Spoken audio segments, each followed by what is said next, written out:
Hallelujah မင်္ဂလာပါယေရှုနာမ၌ဒီနေရာလေးကနေနှုတ်ဆက်လိုက်ပါတယ်ညီကိုမောင်နှမများအားလုံးကိုနော်ဝိညာဉ်ညီကိုမောင်နှမများအားလုံးကိုဒီနေရာလေးကနေထပ်ပြီးမှနှုတ်ဆက်လိုက်ပါတယ်ဖျားရှင်သည်ယခုကိုရှင်ပြောခိုင်းတဲ့စကားကဒီနေ့အခုပါပဲဖျားသခင်ကိုယ်တိုင်ငါသမီးတဲ့ Holy Fire ဘပ်တိုက်တဲ့အကြောင်းနဲ့ရေနဲ့ဘပ်တိုက်တဲ့အကြောင်းကိုရှင်းရှင်းလင်းလင်းပြောပြပါတဲ့လူတွေဘယ်သူမှသိရှင်းတဲ့လူမရှိသေးဘူးလို့ဖခင်ကပြောပါတယ်ဒါကြောင့်မို့ဒီနေ့မတ်လ4ရက်နေ့မှာကျွန်မ Holy Fire ဘပ်တိုက်တဲ့အကြောင်းတန်ရှင်းသော Holy Fire ဖခင်ကဘယ်လိုဘပ်တိုက်ပေးတယ်ဆိုတဲ့အကြောင်း line ပေါ်ကနေဖခင်ကဘယ်လိုလုပ်တယ်ဆိုတဲ့အကြောင်းကိုကျွန်မပြောပြသွားပြီးမှဖြစ်ပါတယ်လူတွေရှင်းလင်းသွားအောင်လို့เนาะဖခင်လူတွေမရှင်းနိုင်တဲ့အရာကိုရှင်းရှင်းလင်းလင်းလေးပြောပြပေးပါလို့ပြောလို့ဒီနေ့အခုပြောပြသွားမှာဖြစ်ပါတယ်အားလုံးကိုအချိန်နာရီအားလုံးကိုဆုတောင်းစက္ကအနံပြီးပြီးအခုလမ်းကြောင်းနဲ့အကုန်လုံးယေရှုနာမ၌ဖခင်ရှင်စီမှာထပ်ပြီးအနံပါမယ်ခမည်းတော်ထောက်တာဖခင်တာတော်တခင်ရှိဖခင်တန်ရှင်တော်ဝိညာဉ်တော်ဖခင်သုံးပါစလုံးဖခင်သမီးအခုကိုရရှင်ပြောခိုင်းတဲ့ Holy Fire ဘပ်တိုက်တဲ့အကြောင်းနဲ့ရေနဲ့ဘပ်တိုက်တဲ့အကြောင်းကိုသမီးရဲ့နှုတ်ရှာသက်ကိုသုံးပြီးမှကိုရရှင်ကိုတိုင်ပြောသွားပေးမှဖြစ်တော့ကြောင့်ယေရှုတော်ကိုချီးမွမ်းတဲ့ယေရှုတင်တယ်ယခုကြားနာထောင်တော်သားသမီးများသည်လည်း Holy Fire ဘပ်တိုက်တဲ့အရာကဘာအလုပ်လုပ်တဲ့တန်ရှင်းတော်ဝိညာဉ်တော်ဘပ်တိုက်တဲ့အရာဘာအလုပ်လုပ်ပေးတယ်ဆိုတာရှင်းလင်းသောယူပါယုံရှင်းလင်းသောဖွင့်ပြချက်ရှင်းလင်းသောဗျာဒိတ်တော်များနားလည်ခံစားကြရပါမည်ကြောင်းနားထောင်ကြားနာတော်သူအရောက်စီတိုင်းအပေါ်မှာခိုးစားဖြစ်စီကြိုက်စားမဲ့မတရားတော်သူစာလန်လူစီဖာနဲ့အပေါင်းပါများကိုရောရှင်ကိုယ်တိုင်နှုတ်ပဲပြိုချဖြစ်စီမောက်လဲပေးလျက်အသက်တဖန်တိဆောက်စိုက်ပြိုပြီးမှသခင်အလိုတော်ရှိသောသားသမီးများကို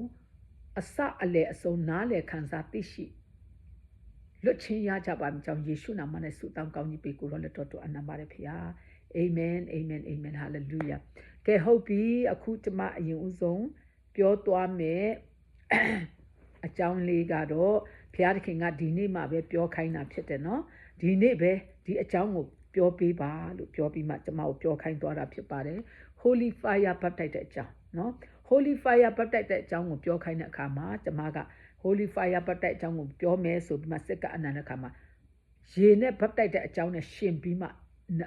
ပြောပြပေးပါလို့ပြောတာဖြစ်တယ်ဒါကြောင့်မို့အခုကျွန်မဖျားဖွင့်ပြထားတဲ့အလောက်တမန်ကျမ်းစာအတိုင်းနှုတ်ကပတ်တော်နဲ့ဖွင့်ပြသွားပေးမှာဖြစ်ပါတယ်เนาะပထမဦးဆုံးဘုရားသခင်ကကျမကို line ပေါ်ကနေဘုရားကပထမ2019 2018 2019 2020เนาะအဲ့ဒီအချိန်မှာဘုရားကဖွင့်ပြလာတာနှုတ်ကပတ်တော်ဗျာဒိတ်တော်တွေနဲ့ကြီးပဲကျမကို Holy Fire ဘပ်တိုက်ဖို့တန်ရှင်တော်ဝိညာဉ်တော်မီဘပ်တိဇံကိုခံဖို့အစီအစဉ်လုပ်ဖို့အကုန်လုံးကျမကိုပြောခဲ့ပြီးကျမလည်းလူတိုင်းကိုပြောခဲ့တယ် line ပေါ်ကနေတော့၎င်းဗာလဲဖျားသခင်တွားခိုင်းတဲ့အသင်းတော်တွေတော့၎င်းကျမပြောခဲ့တယ်ဒါပေမဲ့အခုဖျားသခင်ကနောက်ဆုံးအနေနဲ့ Holy Fire မီဘပ်တိုက်တဲ့အကြောင်းနဲ့ရေနဲ့ဘပ်တိုက်တဲ့အကြောင်းကိုပြောပေးပါငါသမီးရှင်းရှင်းလင်းလင်းဆိုပြီးဒီနေ့မှာပဲစုတောင်းစကအနန္တချိန်မှာပြောတဲ့အတွက်ကျမလည်းချစ်ချင်းအဲ့ဒီနှုတ်ကပတ်တော်စုစည်းထားတဲ့နှုတ်ကပတ်တော်နဲ့ဖျားဖွင့်ပြချက်တဲ့အတိုင်းကျမပြန်ပြောသွားမှာဖြစ်ပါတယ်ဒါကအရေးကြီးတာဖြစ်ပါတယ်ကျန်တဲ့ဟာတွေတင်ဘလောက်လုံးယုံကြည်စွန့်ကြဲနေပါစေဒီ Holy Fire ဘပ်တိုက်နဲ့ရေနဲ့ဘပ်တိုက်တွဲပြီးမှနားမလဲဘူးမရှင်းဘူးဆိုတင့်ရဲ့ဘဝဆုံးရှုံးသွားမှာဖြစ်ပါတယ်နော်ဘာဖြစ်လို့လဲဆိုတော့Holy Fire ဘပ်တိုက်မှတာလင်ကောင်းကင်ကိုရောက်တော့တရားကိုစင်ချင်အောင်မေလို့ရတယ်အကုန်လုံးဝိညာဉ်ရေးရထဲမှာဝိညာဉ်မျက်စိပွင့်ဝိညာဉ်နားပွင့်သွားမှာဖြစ်တယ်အဲ့ဒီအခုရေနဲ့ Fire ဘပ်တိုက်တဲ့အတိတ်ပဲလေခွဲခြားလူမျိုးခြားဖြစ်ပါစေတခြားသောဘာသာလူတွေဖြစ်ပါစေအားလုံးကိုဖခင်ကသိစေခြင်းနဲ့နားလည်စေခြင်းနဲ့ရှင်းလင်းစေခြင်းတာဖြစ်ပါတယ်เนาะဒါကြောင့်မို့အခုပထမဦးဆုံးဖျားသခင်ကပြောထားတဲ့เนาะနိဂောဒင်ရဲ့အကြောင်းကိုအရင်ပြောပြသွားမယ်เนาะနိဂောဒင်ရဲ့အကြောင်းနိဂောဒင်ကဖာရိရှဲဖြစ်တယ်ဖာရိရှဲဖြစ်ပေမဲ့ညမှာကောင်းကင်နိုင်ငံရောက်ကြောင်းတရားကိုသခင်ယေရှုစီမှာသူကသွားမေးတယ်သွားမေးတဲ့အခါမှာဖျားသခင်ကိုသူကအရင်ချီးမွမ်းတယ်ဘလောက်ပဲချီးမွမ်းဖျားကိုချီးမွမ်းဒါမပိုင်မရဘူးကောင်းကင်နိုင်ငံမရဘူးဆိုတော့ဖျားကသခင်ယေရှုကချစ်ချင်းပြောလိုက်တာဖြစ်တယ်ဘလို့ပြောလိုက်လဲဆိုယေရှုကိုဖျားကအဲ့နိဂောဒင်ကသခင်ကကောင်းကင်ကလာတယ်ဆိုတာတကယ်သိပါတယ်ယုံကြည်ပါတယ်เนาะ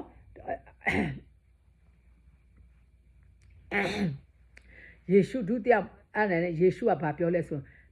ယေရှုကဒုတိယမွေးခြင်းကိုမခံတော်သူမြည်တီကဖျားသခင်နိုင်ငံတော်သို့မမြင်ရဟုငါအမှန်ကန်ဆိုသည်ဟုပြန်၍မိန့်တော်မူ၏နိကောဒင်ကလည်းလူအသွေးနဲ့စဉ်းစားပြီးမှသူကဘာပြောလဲဆိုလို့ရှိရင်နိကောဒင်ကဘာပြောလဲဆိုလို့ရှိရင်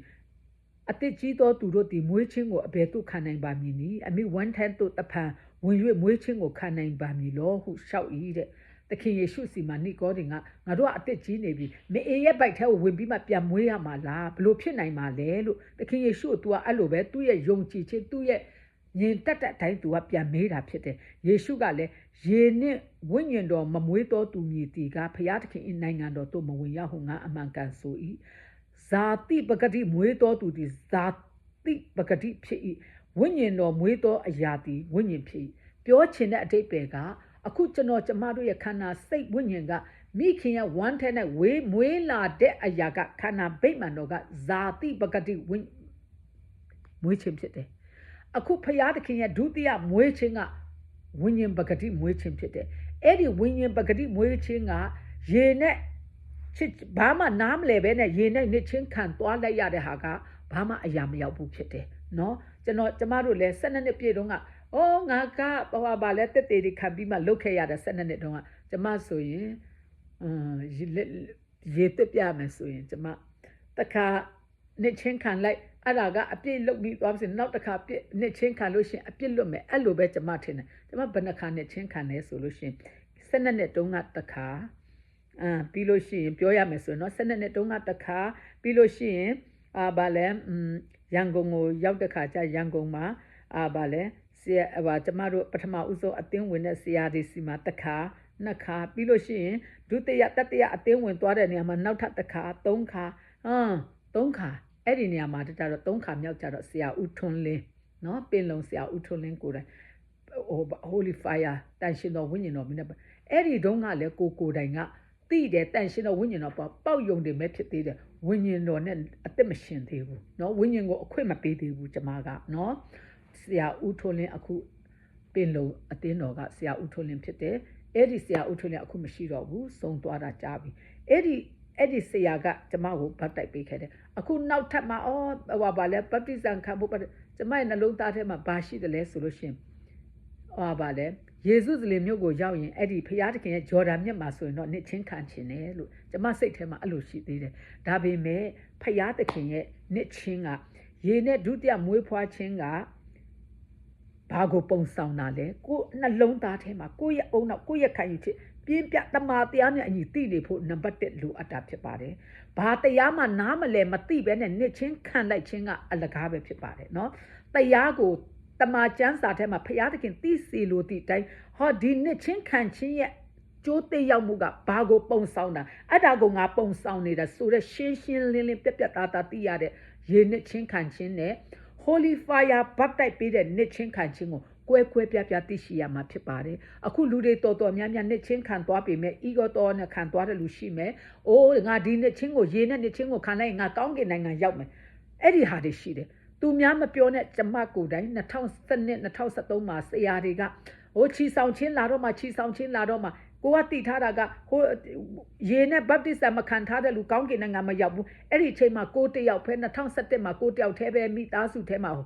ရေနဲ့ဘပ်တိစံခံမှုသေးတာသားသမီးတွေယောက်ျားတွေကရေနဲ့ဘပ်တိစံမခံရသေးဘူးကိုကအခုချစ်ချင်းတာနေကြက်တာတွေလူတွေကဒီ2017မှာ USA မှာခစ်စားလာတာဒီအခုချိန်မှသာကောင်းကင်နိုင်ငံကိုသွားမယ်ဆိုဖခင်ငါတယောက်ထဲသွားမှာပါလားဆိုတဲ့စိတ်တွေရှိတယ်ဘာမှဖွင့်ပြချက်မရှိဘူးဖခင်ကခေါ်နေပြီပြုတ်ပြင်းနေပြီပဲ့ပြင်းနေပြီเนาะအဲ့လိုပဲကျမတို့လည်းဒီလိုဖြစ်ခဲ့တာအခုဘာမှနားမလဲသေးတော့အတင်းသူအတင်းသားတွေလည်းအကုန်လုံးဒီလိုပဲဖြစ်နေအောင်မှာဆိုတာဖခင်ကသိလို့ငါသမီးဒီနေ့မှာ Holy Fire ဘတ်တိုက်တဲ့အကြောင်းနဲ့ရေနဲ့ဘပ်တိစံအကြောင်းကဘယ်လိုခွဲခြားနားလည်အောင်အားလုံးသိအောင်ပြောပြပါလို့ပြောလို့ကျမကအခုဖျားဖွင့်ပြထားတဲ့နှုတ်ကပတ်တော်တစ်ခုချင်းပြောသွားတာဖြစ်ပါတယ်ပထမဦးဆုံးယောဟန်ခန်းကြီး3အငယ်3ကနေ8နဲ့အစချီပြီးမှပြောလိုက်တာဖြစ်ပါတယ်နိကောဒင်ကိုယ်တိုင်ဖာရိရှဲကိုယ်တိုင်ကျမ်းတပ်ပုဂ္ဂိုလ်ကိုယ်တိုင်ကဒုတိယမွေးခြင်းမိခင်ရဲ့ဝင်းထဲကိုပြန်မွေးပြီးမှတင့်တော်ပါမလားမွေးလို့ရသလားလို့သခင်ယေရှုကိုမေးတာအဲ့ကြတော့သခင်ယေရှုကငါအမှန်ကန်ဆိုသည်ကယေနဲ့ဝိညာဉ်မွေးတော်သူမမွေးတော်သူသည်ညီတီကကောင်းကင်နိုင်ငံသို့မဝင်ရလို့ပြောတာ ရေနဲ့ဝိညာဉ်မွေးရဲ့အတိတ်ပဲကိုလည်းကိုကသိဖို့လိုပါတယ်နော်ဆိုတော့တေရောအခန်းကြီးယောဟန်ခန်းကြီးအငယ်33 34ကိုပြန်ပြောမယ်နော်ပြီးရင်ယောဟန်ခန်းကြီးအငယ်26 28ကိုပြောမယ်ကဲတစ်ခုပြီးတစ်ခုတစ်စင်ပြီးတစ်စင်ပြောသွားမယ်နော်ပထမဦးဆုံးယောဟန်ခန်းကြီးအငယ်26 28မှာယောဟန်ကလည်းငါသည်ရေ၌ဗတ္တိဇံကိုပေး၏သင်တို့အလယ်၌သင်တို့မသိသောသူတစ်ယောက်ရှိ၏ထိုသူသည်ငါနောက်ကြွလာတော်လဲငါ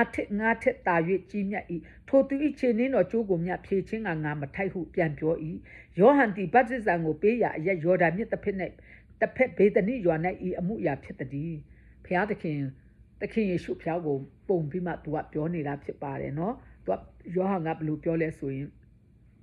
ပြီးတော့ယောဟန်ခန်းကြီးအငယ်33 34မှာပြန်ပြောအစကတဲ့ပထမအစကငါအဲ့ဒီတူကိုငါမသိဘူးတဲ့အစကထိုသူကိုငါမသိရေ၌ဗတ္တိဇံကိုပေးစေခြင်းကငါကိုစေလွတ်တော်မူသောသူကအကျဉ်သူ၏အပေါ်၌ဝိညာဉ်တော်ဆင်းသက်၍နာတော်မူသည်ကိုတင်သည်မြင်လျင်ထိုသူကတန်ရှင်းသောဝိညာဉ်တော်၌ဗတ္တိဇံကိုပေးတော်သူပေးသည်ဟုမိန့်တော်မူသည်နှင့်အညီငါသည်မြင်၍ဤသူသည်ဖျားသခင်သားတော်ဖြစ်တော်မူကြောင်းကိုသက်သေခံသည်ဟုယောဟန်ဆိုလေ၏ငါတဲ့အစကအဲ့ဒီသူကိုမသိဘူးတဲ့ယောဟန်ကဒါပေမဲ့တဲ့ငါ့ကိုဗတ္တိဇံရေ၌ဗတ္တိဇံပေးဖို့စေလွတ်တဲ့သူကတဲ့အကျဉ်သူရဲ့အပေါ်မှာဂျိုးငက်နားလာလို့ရှင်ထိုသူကဝိညာဉ်တော်နဲ့ဗတ္တိဇံပေးမိသူဖြစ်တယ်လို့ငါ့ကိုပြောပြထားတဲ့အတွက်အခုငါသိတယ်လို့ပြောတာဖြစ်တယ်နော်အဲ့လိုမျိုးဖခင်ကတက်တေထူတဲ့ဖခင်ဖြစ်တယ်နော်ဘလို့လူတယောက်ကိုနားလည်နိုင်အောင်တက်တေထူပေးတဲ့ဖခင်ဖြစ်တယ်ပြီးတော့မာကုခန်းကြီး30အငယ်36 40မှာဖခင်ကဘာပြန်ပြောထားလဲဆိုလို့ရှိရင်ကိုတော်ကငါသည်တင်တို့ကိုအဘယ်သို့ပြုစေခြင်းတနည်းဟုမေးတော်မူတော့တဲ့ဖခင်သခင်ယေရှုကနင်တို့ကငါ့ကိုနင်တို့အပေါ်မှာဘယ်လိုမျိုးလှုပ်စေခြင်းတလဲလို့မေးတဲ့အခါမှာနော်သခင်ယေရှုကဘာပြန်ပြောလဲဆိုနော်ကိုတော်တည်တဲ့ဘုံပွင့်တော်မူသောအခါကျွန်ုပ်တို့သည်လက်ရဘက်၌တယောက်လက်ဝဲတော်ဘက်၌တယောက်ထိုင်ရသောအခွင့်ကိုပေးတော်မူပါဟုရှောက်ကြ၏တဲ့ယေရှုကလည်းတင်တို့သည်အဘယ်သို့တောင်းပန်သည်ကိုတင်တို့မသိကြတဲ့ငါတောက်သောခွက်ကိုတောက်ခြင်းက၎င်းတဲ့ငါခံသောဗတ္တိဇံကိုခံခြင်းက၎င်းတင်တို့သည်တတ်စွမ်းနိုင်သလောဟုမေးတော်မူလျင်ကျွန်ုပ်တို့သည်တတ်စွမ်းနိုင်ပါ၏ဟုရှောက်ကြသောယေရှုကငါတောက်သောခွက်ကိုတင်တို့သည်တောက်ရကြလိမ့်မည်ငါခံသောဗတ္တိဇံကိုလည်းတင်တို့သည်ခံရကြလိမ့်မည်တဲ့သို့တော်လည်းငါရဲ့လက်ရဘက်လက်ဝဲဘက်မှာထိုင်ရသောအခွင့်ကိုကအကျဉ်သူတို့အဖို့အလို့ငါပြင်ဆင်၏ထိုသူတို့အားသာငါပေးပိုင်သည်ဟုမိန့်တော်မူ၏ပြောချင်တာသခင်ယေရှုဖခင်ကခမည်းတော်ထာဝရဘုရားရဲ့အမိန့်အတိုင်းပဲအလုပ်လုပ်နေတဲ့လူဖြစ်တယ်နော်ငါတောက်တဲ့ခွက်ကိုနင်တို့တောက်လို့ရတယ်ငါခံတဲ့ဗတ္တိဇံကိုနင်တို့ခံလို့ရတယ်ဒါပေမဲ့ငါရဲ့လက်ရဘက်နဲ့လက်ဝဲဘက်ကပေးပိုင်သောအခွင့်ကထိုသူအဖို့ငါရဲ့အဖကပြင်ဆင်တယ်ထိုသူကိုပဲငါပေးပိုင်တယ်တဲ့နော်အလွန်တန်ရှင်းမြင့်မြတ်တဲ့အထက်အရာလက်ရတော့နော်အထက်အရာလက်ရတော့တန်ရှင်းမြင့်မြတ်တဲ့ Father God Jesus Christ Holy Spirit ခမည်းတော်ထောက်တာဖခင်ရဲ့လက်ရတော့ကိုဖခင်ကသူ့ကိုပေးဖို့ပြင်ဆင်တယ်တဲ့သူ့ကိုပေးဖို့ပြင်ဆင်တယ်သူ့ကိုပဲငါပေးလို့ရတယ်လို့ဖခင်ယေရှုကပြောပါတယ်နော်ဒါကြောင့်မို့ Holy Fire ဘပ်တိုင်နဲ့တန်ရှင်းတော်ဝိညာဉ်တော်မိကွာချပုံမဿဲခန်းကြီး3အငယ်17 19ကိုပြန်ပြီးပြောသွားမယ်ငါသည်ယောဟန်ကပြောတာဖြစ်တယ်ငါသည်နောင်တဖို့အလို့ငါတင်တို့ဖို့ယေနှင့်ဗတ္တိဇံကိုပေး၏ငါနောက်ကြွလာတော်သူသည်ငါထက်သက်ဆွမ်းနိုင်၏ထိုသူ၏ခြေနှင်းတော်ကိုမြဆောင်ခြင်းကငါမထိုက်ထိုသူသည်တန်ရှင်းသောဝိညာဉ်တော်နှင့်၎င်းမီးနှင့်၎င်းတင်တို့ကိုဗတ္တိဇံပေးမည်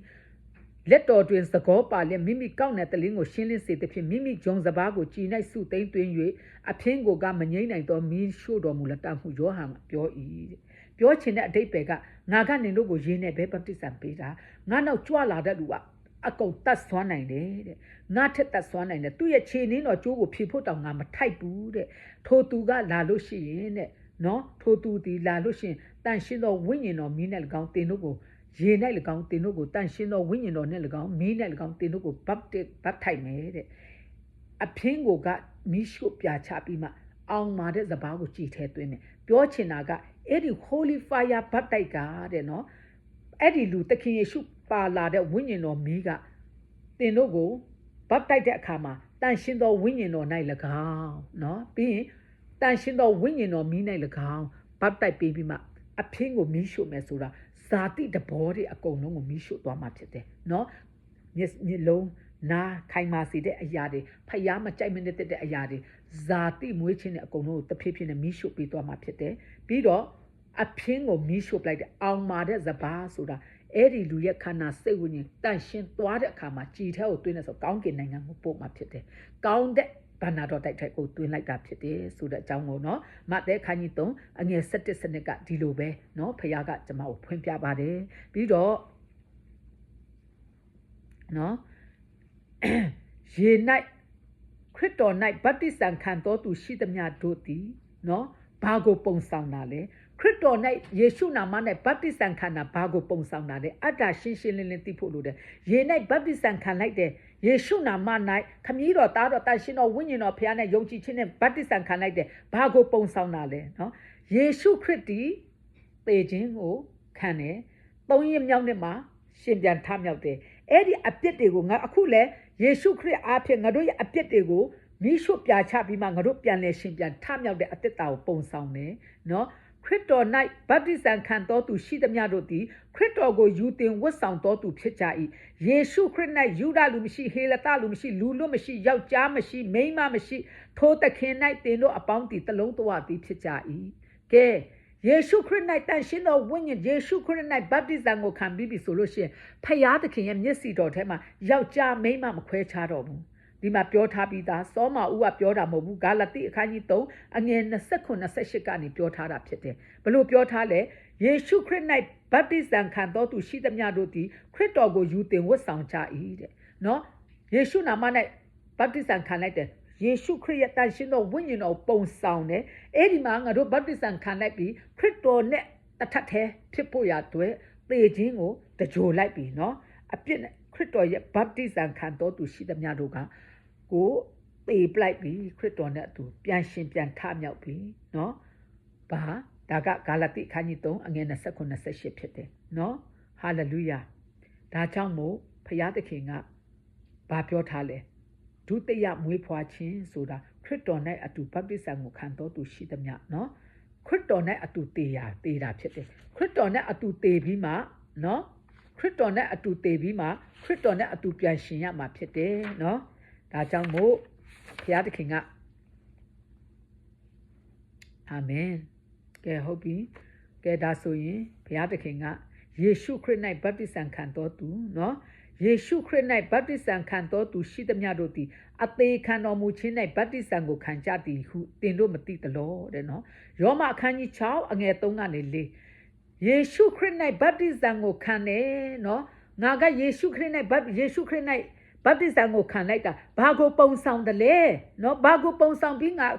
ယေရှုခရစ်နဲ့သူငါအတူတည်တယ်ကိုပုံဆောင်တာလေနော်ယေရှုခရစ်၌ဗတ္တိဇံခံတော်သူရှိသမျှတို့သည်အသေးခံတော်မူခြင်း၌ဗတ္တိဇံကိုခံကြသည်ဟုတင်တို့မသိကြသလောထို့ကြောင့်အသေးခံတော်မူခြင်း၌ဗတ္တိဇံကိုခံတော်အဖြစ်ထိုသခင်နှင့်အတူတကြိုခြင်းကိုခံကြ၏တဲ့အကြောင်းမူကားခရစ်တော်သည်ခမည်းတော်၏ဘုန်းတကိုးအဖြစ်သေခြင်းမှထမြောက်တော်မူနည်းသူငါတို့သည်လည်းအသက်တော်အသက်၌ကျင်လည်ရကြမည်ကြတည်းတဲ့ကဲယေရှုခရစ်၌ဗတ္တိဇံခံတဲ့လူကယေရှုခရစ်နဲ့အတူသေခြင်းကိုတကြိုခြင်းကိုခံတာဖြစ်တယ်ဗတ္တိဇံခံကြတာကိုနင်တို့အဲ့ဒါကိုမသိကြဘူးလားတဲ့နော်ထို့ကြောင့်အသေးခံတော်မူခြင်း၌ဗတ္တိဇံကိုခံတော်အဖြစ်ထိုသခင်နဲ့အတူတကြို၍ထိုသခင်နဲ့အတူထမြောက်ဖို့ရအတွက်မျော်လင့်ပြီးမှငါတို့သည်ယေ၌ဗတ္တိဇံခံတာဖြစ်တယ်နော်ယေရှုခရစ်၌ဗတ္တိဇံခံတာဖြစ်တယ်ထိုမတပါတဲ့နော်ယောမအခန်းကြီး6အငယ်6မှာထိုမတပါငါတို့ဤလူဟောင်းတီထိုသခင်နဲ့အတူလက်ဝါးကားတိုက်မှာအသေးတက်ခြင်းကိုခံပြီးဟုငါတို့သိကြ၏အကြောင်းမူကားငါတို့သည်နောက်မှအပြစ်တရားဤအစေကိုမခံစေခြင်းကအပြစ်တရားဤကိုဖြစ်စည်းမည်အကြောင်းတည်းပြောနေတာဖခင်ကနောက်မှတဲ့အပြစ်တရားရဲ့ကြုံမခံဖို့ရတဲ့ငါတို့အပြစ်တရားရဲ့ခန္ဓာကိုဖြစ်စည်းပလိုက်တဲ့အကြောင်းကိုတက်သေးခံနေတဲ့နော်အကြောင်းဖြစ်တယ်တဲ့ဒါကြောင့်မလို့တဲ့လူဟောင်းရဲ့အကျင့်စရိုက်တွေကိုငါတို့တကြိုပလိုက်တာဖြစ်တယ်တဲ့အပြစ်တရားဤကြုံကိုမခံဖို့ရတဲ့ဗတ္တိဇံခံတာဖြစ်တယ်တဲ့ယေရှုခရစ်၌နော်ငါတို့ရဲ့လူဟောင်းကိုထိုးသခင်နဲ့အတူလက်ဝါးကားတိုင်မှာအသေးတက်ပလိုက်တာဖြစ်တယ်တဲ့ဒါကိုမရှင်းလို့ဒီအောက်ခြေကိုမရှင်းလင်းလို့လူတွေအားလုံး ကိုရလူဟောင်းရဲ့အကျင့်ကိုမတကြိုပဲနဲ့ဒီနေ့အချိန်ထိလူဟောင်းရဲ့အကျင့်နဲ့အသက်ရှင်နေကြတာငါက born again ဖြစ်ပြီးငါကကယ်တင်ခြင်းရပြီးကျင့်နေတဲ့အကျင့်တွေကရှေးထုံးစံရှေးဒလိအတိုင်းပဲသွားနေကြသေးတယ်ဘလို့လို့ဒုတိယမွေးဖွားခြင်းရှိတယ်လို့ဘလို့လို့ဘသူကအတိမတ်ပြုတ်ပေးမှလဲဖယားမပြောနဲ့လူချင်းတောင်ဝိညာဉ်တဘောတူတဲ့လူတိတဲ့လူတောင်မှအတိမတ်ပြုတ်လို့ရတဲ့လူကကဘာပေါ်မှာရှားပါပစ်ရှားပါပဲရှိသေးတယ်နော်ပစ္စည်းတောင်ပြောမိတော့မယ်ဟုတ်တယ်နော်ထိုမှတပါလူဟောင်းတီထိုသခင်နဲ့အတူလှဝါးကားတိုင်မှာအသေးသက်ချင်းကိုခံပြီးဟုငါတို့တိကြ၏အကြောင်းမူကားငါတို့တီနောက်မှအပြစ်တရား၏အစေကိုမခံချင်းကအပြစ်တရား၏ကိုဖြစ်စည်းမိအကြောင်းတီတဲ့ယောမအခန်းကြီး6အငယ်6မှာဒီလိုမျိုးပြောထားတယ်အခုဆရာတွေပြောနေတာငါတို့မကျင့်နိုင်တဲ့အကျင့်ကိုဖခင်ကလာလို့ပေးသွားတာဂျေဇုတရားနဲ့ငါတို့ကအသက်ရှင်ရတာလောက်ဆရာမလို့တော့ဘူးဘဒုကအဲ့လိုမျိုးပြောတာလေဟာလေလုယာဖခင်ရဲ့ဝိညာဉ်တော်ကဒီလိုမျိုးမပြောပါဘူးခမည်းတော်သားတော်တန်ရှင်တော်ဝိညာဉ်တော်ဖခင်ကဒီလိုမျိုးမပြောပါဘူးအဲ့ဒါစာတန်ရဲ့လက်စားခြင်းစာတန်ရဲ့ထောင်ချောက်ထဲမှာမိနေတဲ့ဆရာတွေဖြစ်ပါတယ်ဟာလေလုယာဖခင်ကဒီလိုပဲရှင်းရှင်းပြောခိုင်းပါတယ်ကျမတို့နော်ဟာလေလုယာကျမတို့ကနော်အထက်ကဝေးလျက်ရှိတယ်တဲ့အေဖက်ခန်းကြီးနဲ့အငယ်73မှာငါတို့ကအထက်ကဝေးလျက်ရှိတယ်တဲ့အာဒံအားဖြင့်ကျင့်ချင်းခံရလို့ဝေးတာယေရှုခရစ်ရဲ့အသွေးတော်အားဖြင့်ငါတို့ကဖခင်ရဲ့အနီးသို့ရောက်တာဖခင်စီကိုရောက်သွားတာမဟုတ်ဘူးအနီးသို့ရောက်ပြီးမှအကျင့်ကျင့်ပြီးမှဝိညာဉ်တော်အားဖြင့်အကျင့်ကျင့်မှထိုဖခင်ရဲ့အလိုတော်ကိုဆောင်မှထိုဖခင်ရဲ့အတိမပြုခြင်းခံရမှာရွေးနှုတ်ခြင်းခံရမှာရွေးကောက်ခြင်းခံရမှာဖြစ်ပါတယ်နော်ဟာလေလုယာထို့သောခရစ်တော်အားဖြင့်ငါတို့နှစ်ဦးသည်စိတ်ဝိညာဉ်တလုံးတဝသည်ခမည်းတော်ထံသို့တိုးဝင်ရသောအခွင့်ကိုရကြပြီတဲ့အခွင့်ကိုရကြတာရပြီးသွားပြီမဟုတ်ဘူးရပြီးပြီဒါပေမဲ့ကျွန်တော်ကျမတို့ကမလုတ်ပဲနဲ့မရဘူးကျွန်တော်ကျမတို့အဲ့ဒီအခွင့်ကိုပေးလိုက်တယ်ကျွန်တော်ကျမတို့အဲ့ဒီအခွင့်ကိုသုံးမှရမှာဖြစ်ပါတယ်မသုံးပဲနဲ့ဂျေဇုတရားကြောင့်ပြီးသွားပြီဆိုပြီးမှမရပါဘူးဘာအရာမှမရပါဘူးနော် sorry လုံးဝမရဘူးလုံးဝမရဘူးနော် hallelujahဖခင်သခင်ကနော်ဖခင်သခင်ရဲ့သားတော်သခင်ရှုရဲ့အသွေးတော်အားဖြင့်ကကျွန်တော်ကျမတို့ကိုထိုသခင်ရဲ့အပြစ်ပြေငြိမ်းစေတယ်ထိုသခင်ရဲ့အနီးကိုရောက်စေတယ်နော်သခင်ယေရှုရဲ့အသွေးတော်အားဖြင့်စိတ်တဝိညာဉ်ခရစ်တော်ဤငါတို့နော်ထိုတို့ခရစ်တော်အားဖြင့်ငါတို့နှစ်ဦးသည်စိတ်ဝိညာဉ်တလုံးတဝသည်ဖြစ်၍ခမည်းတော်အထံသို့တိုးဝင်ရသောအခွင့်ကိုရကြတယ်နော်အသွေးတော်အားဖြင့်ဖြစ်တယ်အဲ့ဒါလေနော်အသွေးတော်အားဖြင့်ခရစ်တော်ရဲ့ပလင်တော်ခြေရင်းတို့တိုးဝင်ခွင့်ရတယ်အသွေးတော်အားဖြင့်ခမည်းတော်ထောက်ရဖျားရဲ့အနီးတို့ရှင်းကပ်ခွင့်ရတယ်နော်မောင်မိုက်တကိုးမှလည်းငါတို့ကိုနှုတ်၍ချစ်တော်မူသောသားတော်ဤနိုင်ငံတော်ထဲသို့တွင်းတော်မူ၏ထိုသားတော်ဤအသွေးတော်အားဖြင့်အပြစ်လွတ်တော်မူခြင်းတည်ဟုသောရွေးနှုတ်တော်မူခြင်းကျေးဇူးကိုငါတို့သည်ခံရကြ၏ထိုသားတော်သည်မြင့်မြင့်မရသောဖျားသခင်ဤပုံတံတော်ဖြစ်၏ဝေနေယတတ္တဝါအပေါင်းတို့တွင်လည်းသားဥဖြစ်တော်မူ၏အဲ့ဒီသားတော်ကကျွန်တော်ကျမတို့ကိုဖျားနဲ့ခမည်းတော်ထောက်တာဖျားနဲ့မိတ္တဟာရဖွဲ့ခွင့်ကိုပြန်လဲရစေတာအထက်ကဝေးနေတယ်အထက်ကအာဒံကြောင့်မို့ဝေးနေတယ်အထက်ကအပြစ်ကြောင့်မို့ဝေးနေတယ်အထက်ကဝေးနေတဲ့မြောက်သခင်ယေရှုရဲ့အသွေးတော်ကိုသခင်ယေရှုယုံကြည်လက်ခံခေါ်ဖိတ်လိုက်တဲ့ခါမှာထိုသခင်ရဲ့အသွေးတော်အပြင်နီးလက်ရှိတယ်နော်ရှင်းလင်းဖို့ရတဲ့နီးသွားပြီပြီးတော့လက်ဝါးကားတိုင်မှာတွန်းတော့အသွေးတော်အပြင်ရန်ကိုသခင်ယေရှုကခမည်းတော်နဲ့လူတွေကြားတဲ့ရန်ကိုငြိမ့်စေတယ်။ကောင်းကင်အရာဖြစ်စေမြေကြီးအရာဖြစ်စေခတ်သိမ်းသောအရာတို့ကိုသားတော်အဖြစ်ဖျားသခင်နဲ့မိတ္တဟာရဖွဲ့စေခြင်းကအလိုတော်ရှိတယ်။နော်။ခရစ်တော်ရဲ့အသွေးတော်အဖြစ်နော်။ဖျားသခင်သည်တီးခံတော်မူ၍လွန်ခဲ့ပြီးသောဒုစရိုက်အပြစ်များကိုမတ်တော်မမူရာတွင်ဖြောင့်မတ်ခြင်းတရားတော်ကိုထင်ရှားစေခြင်းက၎င်းယခုကာလ၌ဖြောင့်မတ်ခြင်းတရားတော်ကိုထင်ရှားစေ၍ယေရှုကိုယုံကြည်သောသူတို့၏အပြစ်ကိုလွတ်တော်မူတော်လေတရားသဖြင့်ပြုတော်မူခြင်းကပြုခြင်းက၎င်းယေရှုခရစ်အသွေးတော်ကိုယုံကြည်ခြင်းအပြင်ထိုခရစ်တော်ကိုအပြစ်ဖြေရာအကြောင်းဖြစ်စေခြင်းကခံထားတော်မူ၏အပြစ်ဖြေရာအကြောင်းဖြစ်စေခြင်းကခံထားတော်မူတယ်တဲ့ခရစ်တော်ကိုနော်ဟာလေလုယာအဲ့တော့တဖြည်းဖြည်းနဲ့ဆင်ခြေမှာဘယ်လိုမျိုးအဆင့်ထိပဲရောက်သေးတယ်လဲဆိုတာကိုခရစ်တော်ရဲ့အသွေးတော်အပြင်ဘယ်လိုမျိုးအဆင့်ထိရောက်သေးတယ်လဲနော်ရောက်လာပြီကဲဟုတ်ပြီခရစ်တော်ရဲ့အသွေးတော်အပြင်ခမည်းတော်ထံနဲ့အနည်းဆုံးတို့ရောက်စေတယ်ရစ်ပလင်တော်တို့ရောက်စေတယ်မိတ္တာရဖွဲ့စေတယ်အပြစ်ကိုလွတ်စေတယ်ပြည်ငြိမ်းစေတယ်နော်ခရစ်တော်ရဲ့အသွေးတော်အပြင်ကဲလူဟောင်းရဲ့အကျင့်တွေကိုလက်ဝါးကားတိုင်းမှာအသေးသက်ခြင်းကိုပုံဆောင်တယ်ခရစ်တော်နဲ့ဗတ္တိဇံခံခြင်းเนาะဒါယေရှုခရစ်နဲ့ ဗတ္တိဇံခံခြင်းခမည်းတော်သားတော်တန်ရှင်တော်ဝိညာဉ်တော်ဖျားနဲ့နာမနဲ့ဗတ္တိဇံခံခြင်းအကြောင်းနော်ပြီးရင်ဂါလတိအခန်းကြီးနဲ့အငယ်20မှာဗာပြန်ပြောထားလဲခရစ်တော်နဲ့သူလက်ဝါးကားတိုင်မှာအတူတေခံခြင်းနော်ခရစ်တော်ဒီငါကိုစားတေပြီးငါဒီနော်ခရစ်တော်ကငါကိုစားတေပြီးတယ်နော်အဲ့ဒါနဲ့တဲ့ငါလဲတဲ့သူ့အတွက်ကိုစားပြန်ရှင်ပေးမယ်ဟာလားဟာလေလုယာနှုတ်ကပတ်တော်တမန်တရားကိုတလုံးမကြံဖျားသခင်ဝိညာဉ်တော်တမန်တရားကိုအကျွမ်းမဲ့တွင်တင်ပြတာပြီးတော့တပတ်တော်ဥပစ္စေဆရာကိုခေါ်ဖိတ်ပြီးမှနေရပေးပါနော်ဖွင့်ပြပေးဖို့ရတဲ့ဖျားသခင်ကိုဆုတောင်းပါဘာဖြစ်လို့လဲဆိုတော့တလုံးလေးလွဲရင်လွဲသွားတယ်နော်နှလုံးလွဲရင်ပိုလွဲပြီသုံးလုံးဆိုမပြောနဲ့တော့နော်အခုဖျားရဲ့ဝိညာဉ်တော်မရဘဲနဲ့လူတွေကအကုန်လွဲတာလွဲလေးနဲ့ချော်လေးနဲ့ကိုပြောချင်တာပြောပြီးကျေနပ်နေကြတာဖျားသခင်ဘာမှအလုပ်လုပ်လို့မရဘူးဒါကြောင့်မို့ကုံလွန်ခဲ့တဲ့အချိန်မှာဝိညာဉ်လူဘလောက်မြောက်များစွာပေါ်ထွက်တယ်လေဒါပေမဲ့မစိုးရင်နဲ့နော်ဖျားသခင်ကိုစိတ်ချယုံကြည်ဆွဲလန်းလဲအခုကနေစပြီးမှဖျားသခင်ရဲ့လူတွေမြောက်များစွာပေါ်ထွက်လာတော့မယ်နော်လူတွေကတော့နဲသွားမယ်နော်ဒါပေမဲ့ဖျားလူတွေများလာမယ်ဖျားကပြောပြီးပြီနော်ကဲဟုတ်ပြီဒါကတန်ရှင်းသောတန်ရှင်တော်ဝိညာဉ်တော်ဖရာရဲ့နော်ရေ၌ဗတ္တိဇံခံရဲ့အကြောင်းဖြစ်တယ်ရေနဲ့ဗတ္တိဇံခံခြင်းအကြောင်းကိုဖရာသခင်ကလူတွေကိုသိစေခြင်းနဲ့ရေနဲ့ဗတ္တိဇံခံခြင်းကဘယ်အကျိုးအသွက်ဖြစ်တယ်ဆိုတာဖရာသခင်ကရှင်းလင်းသိစေခြင်းနဲ့လူတွေကမရှင်းလင်းဘူးမရှင်းလင်းတဲ့အတွက်ဟိုရောင်ဒီရောင်ဖြစ်တယ်နော်ဒါကြောင့်မို့ရေနဲ့ဗတ္တိဇံခံခြင်းကဒုတိယမွေးဖွားခြင်းပုံဆောင်ပြီးမှနောင်တနဲ့ဆက်ဆိုင်သောဖျားသခင်ရဲ့ပုံဆောင်ခြင်းရေမှာပေါ်ထွက်ပြီးမှမွေးဖွားတာကိုပုံဆောင်တယ်လို့နော်ဘာကိုပုံဆောင်သေးတယ်လဲဆိုလို့ရှိရင်နော်သခင်ယေရှုနဲ့ငါအတူတေးပြီးရေထဲမှာတကြိုချင်းကိုခံပြီး၃ရက်မြောက်နေ့မှာရှင်ပြန်ထမြောက်တကယ်တော့ငါလည်းရှင်ပြန်ထမြောက်ပြီးငါရဲ့လူဟောင်းကိုလက်ဝါးကားတိုင်မှာငါချိတ်ထားလိုက်ပြီးတကြိုလိုက်ပြီးဆိုတာကိုအတိမတ်ပြုတာဖြစ်ပါတယ်ဒါကြောင့်အဲ့ဒီတန်ရှင်းသောဝိညာဉ်တော်မီရတဲ့ဝိညာဉ်တော်မီဟိုဘတ်တိုက်ကဘယ်လိုမျိုးဘတ်တိုက်ရမှာလဲနော် Holy Fire ဘတ်တိုက်ကိုအဲ့ဒါကိုကျွန်မလက်တွေ့ line ပေါ်မှာဖျားက2023အကုန်ကနေ2024လောက်ခိုင်းခဲ့တဲ့အမှုကိုကျွန်မတို့လိုရင်းပြောသွားမယ်။တနေ့မှာကျွန်မအဲ့ဒီကျွန်မတို့ဖျားကိုခိုင်းတဲ့အမှုဖျားခိုင်းတဲ့အမှုပြီးတဲ့အချိန်ဖျားဒီအမှုတော့ဒီဖျားကပြီးပြီဆိုလို့ကျွန်မတို့အမှုပြီးတဲ့အကြောင်းကျေးဇူးတော်ချီးမွမ်းတယ်နော်ဝိညာဉ်တိုက်ပွဲပြီးတဲ့အကြောင်းကိုကျေးဇူးတင်တဲ့ချီးမွမ်းစက်ကတဲ့နောက်နေ့ကနေစပြီးဘာကိုတမီးတို့ထပ်လို့ရမလဲဆိုတာတားမိတွေဒီလိုမျိုးဆုတောင်းနေတဲ့အချိန်မှာဖုံးတစ်ချက်ဝင်လာတယ်အဲ့ဖုံးကမြန်မာပြည်ရှမ်းပြည်မြောက်ပိုင်းကဖုံးဖြစ်တယ်နော်မြန်မာပြည်ရှမ်းပြည်မြောက်ပိုင်းနော်အဲ့ဒီကနေဖုံးကဝင်လာတယ်အဲ့ဒါနဲ့ကျမကဘဒူဖြစ်ပါတယ်နော်ကျမကရုတဖြစ်ပါတယ်တဲ့ဆီယာမရဲ့တရားကိုနားထောင်ပြီးမှကျမခွန်အားရပါတယ်ဆိုမှအဲ့ရုတကဖုံးစစ်တယ်ကျမ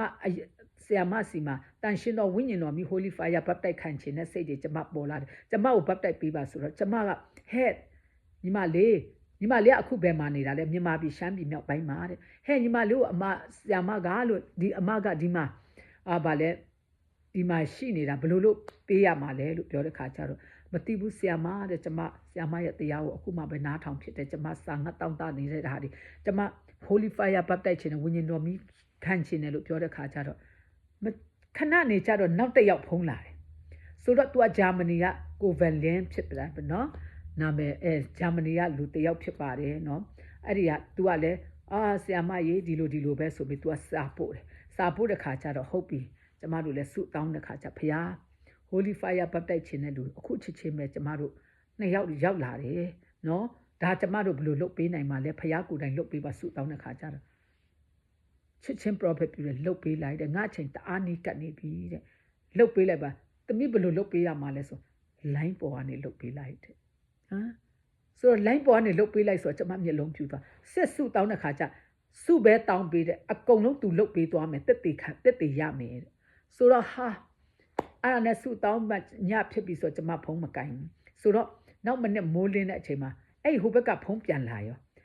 တဲ့ခါကျတော့ဖုံးပြန်လာတော့ကျမပြန်ခေါ်လိုက်တာညီမပြောတဲ့ဟာကိုဖျားကိုစုတောင်းလိုက်တဲ့ခါမှာလုတ်ပေးလိုက်လို့ပြောတယ်အဲ့အချိန်က9ရက်နေ့မှာစတော့လို့ပြောတဲ့ခါကျအဲ့ဒီမနစ်မိုးလေးမှာဟိုဘက်မှာဘယ်နှစ်ရက်ဖြစ်မလဲဒီဘက်မှာ9ရက်ဖြစ်တယ် sorry အဲ့ဒါနဲ့ချစ်ချင်းပဲကျမ သူကလည်းချက်ချင်းပဲခံမယ်ဆိုတော့ဟာဒါနဲ့ကျမတို့တာမီတွေမနစ်စောစောစီစီပဲစုတောင်းပြီးမှအဲ့ဒီသမီးရူတာကိုစုတောင်းပေးတဲ့အခါမှာဖယားကချက်ချင်းသူ့ရဲ့စာငတ်ကျမတို့လုတ်ပေးတာကဗိတ်သိမ့်နဲ့ဖယားကလုတ်ပေးတာကိုတိုင်းကာယကာရှင်ရဲ့စာငတ်တောင်းတတဲ့ပုံမှာဖယားကလုတ်ပေးတာဖြစ်တယ်နော်အဲ့ဒီရူတာကဘလောက်တောင်စာငတ်တောင်းတလဲဆိုတအားယူတွတ်တယ်နော်စာငတ်တဲ့တောင်းတလိုချင်တယ်အဲ့ဒါနဲ့ကျမတို့လည်းချစ်ချင်းစုတောင်းပေးတဲ့အခါမှာဖယားကအိုးကောင်းကင်ကနေမိအလိတ်လိုက်နဲ့သူ့ကိုပတ်ပြီးမှသူ့ရဲ့ဇာတိအဲ့ဒီမတဲ့အခန်းကြီး3အငယ်7 7နဲ့လုတ်ပေးတယ်အပြင်းတွေကိုမိရှုပြီးမှသူ့ရဲ့အောင်မှာတဲ့ဟိုပါလဲခန္ဓာစိတ်ဝိညာဉ်ကြည်တဲ့ထက်သွင်းပလိုက်တော့ဖယားဖော်ပြတယ်နော်ဖယားကဖော်ပြတဲ့ခါကျအဲ့ဒီတိုင်း prophet ပြုလာတဲ့ခါကျဟာအရန်ဝမ်းတာတယ်လေနော် Holy Fire ပတ်တက်ပြီးလို့ဟိုတုန်းကတော့ကိုယ်တိုင်ဖယားကခြေကြွခိုင်းတာအခုကဖယားကကျမကိုခြေမကြွခိုင်းတော့ဘူးနော်အိမ်မှာပဲလိုအပ်ရင်လိုအပ်တယ်လို့ကျမကသူ့နဲ့ပဲအချိန်ယူတယ်ဘယ်သူနဲ့မှအချိန်မယူဘူးသူနဲ့ပဲမိသားစုနဲ့တောင်မှကျမအချိန်သိမ့်မယူနိုင်တော့ဘူးသူနဲ့ပဲအချိန်ယူတယ်ဒါကြောင့်မို့ကျမရဲ့နှလုံးသားတွေက 100% သူ့စီမှာရောက်နေပြီနော်ဖယားကသူနဲ့ပဲအတူသွားလာမယ်လာငါနဲ့ပဲအတူသွားလာတော့မယ်လို့ပြောတယ်ကျမလက်ကိုချိတ်နေပြီကျမလည်းမရဘူးချိတ်ဆွဲထားတာနေရာတကာလိုက်တာကျမမျက်စိထဲကနေလိုက်နေတာဖြစ်တယ်ဟာလေလုယာအဲ့လိုမျိုးပဲ Holy Fire ပတ်တိုက်ပေးလိုက်တယ်အဲ့ဒါနဲ့သူတို့နှစ်ဦးကဂျာမနီဘက်ကနေအဲ့ဒီတယောက်ကလည်းစစ်ထားတာဆိုတော့ကျမလည်းချစ်ချင်းစစ်တဲ့ခါကျသူလည်းချစ်ချင်းတစ်ချိန်ထဲမှာ2ယောက် Holy Fire ပတ်တက်ပဲအဲ့ဒီတယောက်ကိုလည်းဖျားသခင်သူလည်းစာငတ်လို့စစ်သွယ်လာတာဆိုဖျားကချစ်ချင်းလုပ်ပေးတယ်ချင်းလေးအကုန်လုံးစစ်လုပ်ပေးမှသူတို့အထဲမှာဝင်သွားတယ်တဲ့ဒါပေမဲ့နော်အဲ့လိုမျိုးဝင်သွားတယ်တကယ်စာငတ်ပြီးမှတကယ်လက်တွေ့လိုက်ကျင့်သုံးသွားတယ်လို့ချစ်ချင်းအမိရအရှိန်တက်လာအော်ငါကတော့ဘာမှအခက်ခံစားရဘူးဘလို့ဆိုဘာမှမလုပ်ပေးဘူးကိုယ်ပါစက်ကနေစာငတ်တောင်းတပြီးမှဘုရားတန်ရှင်တော်ဝိညာဉ်တော်ဖျားဒီနေ့ Holy Fire ပတ်တိုက်ပေးတာတာကိုဘာလို့ပေးပါတမျိုးဘာလို့ပေးပါဘလို့လုပ်ပေးပါအိုခန္ဓာညစ်ကြေးစိတ်ဝိညာဉ်ညစ်ကြေးတွေအိုပြုတ်ပြပေးပါကိုတော်ဟာလေလုယာယောမအခန်းကြီး8နော်အားဖြင့်ပြုတ်ပြမှာဆွဲခေါ်ပါတမျိုးကိုတမျိုးဘာမှမတတ်နိုင်ဘူးတာဘာမှမလုပ်နိုင်ဘူးဆိုကိုနှုတ်ကမျိုးစစ်စိုက်လိုက်တဲ့အတိုင်းပဲတန်ရှင်တော်ဝိညာဉ်တော်ဖျားလုပ်ပေးတယ်ကိုမတတ်နိုင်တဲ့အမှုကိုလည်းလုပ်ပေးတယ်နော်ကိုကဘာမှမလုပ်ဘဲနဲ့တခိုးလို့စားတာလို့ကိုမပြောဘဲနဲ့သူ့အနေနဲ့သူလုပ်ပေးသွားတာဘာမှမရှိဘူးကိုကမတောင်းပေးဘဲနဲ့မလုပ်ဘဲရှိနေတယ်ဆိုတော့မှကြောင်တကြောင်မှာကတ်နေတယ်လို့ဖခင်ကကျွန်မကိုဗျာဒိတ်တော်နဲ့ပြောတယ်ဟိုဟာတဲ့ဟိုပါလေငါတမီးနေတောင်းတမြောက်ကိုလုပ်ပေးပြီးတာနဲ့လှုပ်ဆံမရှိလို့သူကတနေရာမှာနားနေတယ်အဲ့လိုမျိုးပြောတာဖခင်ကတန်ရှင်တော်ဝိညာဉ်တော်တွေကနော်အဲ့လိုမျိုးကိုမလုပ်ရင်ကိုမတောင်းရင် तू မလုပ်ပေးဘူးနားနေတာနော်ဒါကြောင့်မို့ဖခင်ကမနာခိုင်းနဲ့လှုပ်ခိုင်းဆိုကိုပါစက်နဲ့ကိုမျက်စိနဲ့အမြဲတမ်းမျိုးစေ့ကျဲလှုပ်ခိုင်းနေရမှာနော်ကိုဖြစ်စေခြင်းနဲ့ပုံစံကိုနှုတ်မျိုးစေ့ကျဲနေရမှာယုံကြည်ခြင်းမရှိရင်တော့မရအောင်နော်ဟာလေလုယာအဲ့ဒါကိုကျွန်မကြားဖြတ်ပြီးမှ Holy Fire ဖခင်သခင်က line ပေါ်ကနေဗတ်တိုက်ခိုင်းတဲ့အခါမှာအဲ့ဒီနှစ်ယောက်ကပထမဦးဆုံး2023နော်6လပိုင်းမှာလာမသိဗတ်တိုက်လိုက်တယ်အဲ့ဒီနဲ့ဗတ်တိုက်ပြီးတာနဲ့ဖခင်ကအဲ့ဒီအမျိုးသမီးညီမရူတာကိုဖခင်က73သွားတယ်နော်အခုအဲ့ဒီ Holy Fire ဗတ်တိုက်တဲ့အကြောင်းပြောတာနဲ့ဖခင်ဆင်းလာပြီနော်